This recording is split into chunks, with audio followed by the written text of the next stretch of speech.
Mike, a really poor performance from everyone, really. How do you assess that? A really poor performance. So there's not much for me to say. There's so many things that we need to improve. We've got to accept where we are as a football club from top to bottom, and we knew this coming in. And obviously, boys, they're in a very difficult place to be, and it might look to certain people that lads are finding it difficult, but it's hard when you're on that football pitch and to take that responsibility.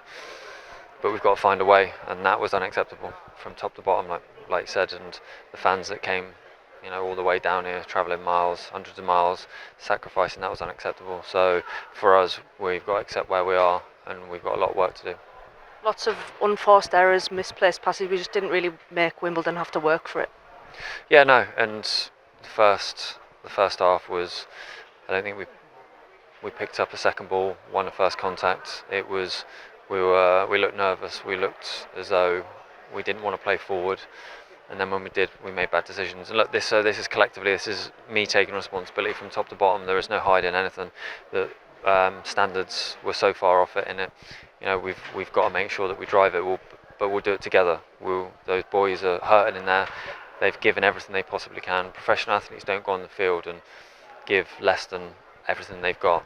But sometimes when you're in a bad moment and you feel that pressure, it can look like that you're not giving everything. But I promise you now they are, and we will. And again, like I say, we've got so much to face, and we will do that. Didn't have any sort of spell of possession or pressure to put them on the back foot at any point?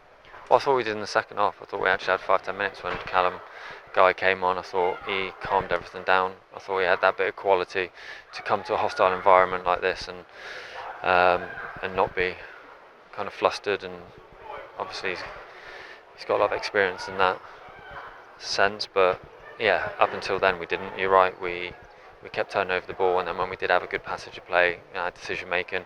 But again, it's up to us. We're in this, and there's an honest group of lads there, and I know that we've got the personality and the courage to find our way out of it. I think the only attempt we had on target was the header from Barks at the edge of the box. What needs to change for us to create more chances and do more going forward? Well, our belief and our confidence, which carries over to conviction. I said to the boys, when you're in a bad moment, you've got to find a way for your habits not to change, and if they do change, very minimally, because football is a very emotional game, and when you're down the bottom of the league and you feel as though everything's going against you, you've got to find the way of getting yourself out and dragging yourself out, dragging each other out, being there for each other and making sure that there's no self-preservation, there's no victim, there's no blaming anything. We take full responsibility, and it starts with me. Results elsewhere, I mean, we have gone to the bottom of the league today. Confidence obviously low in the group. How do you sort of go about changing that? Working hard. That's it. Get back in. Make sure we look at everything that we can rectify straight away. And we've got to show up, and we've got to show our real personality and our characters, and that's what we've got in the dressing room. But it's going to be tough. But I know we've got the lads in there and the staff outside. We've got the support network, and we'll find our way. You've already mentioned them, over 700 fans. They're obviously not happy at the end, but you'll understand that. Yeah, and that's what I said. We've got to get used to being in an environment where, especially when you're down the bottom, and accepting responsibility, because it starts with me and it ends with me. But we've got to find a way of not changing, and it's completely understandable. They've given a lot and travelled a lot, and that was a completely unacceptable performance. And we all know as a football club, and we're going to do everything we can to change that.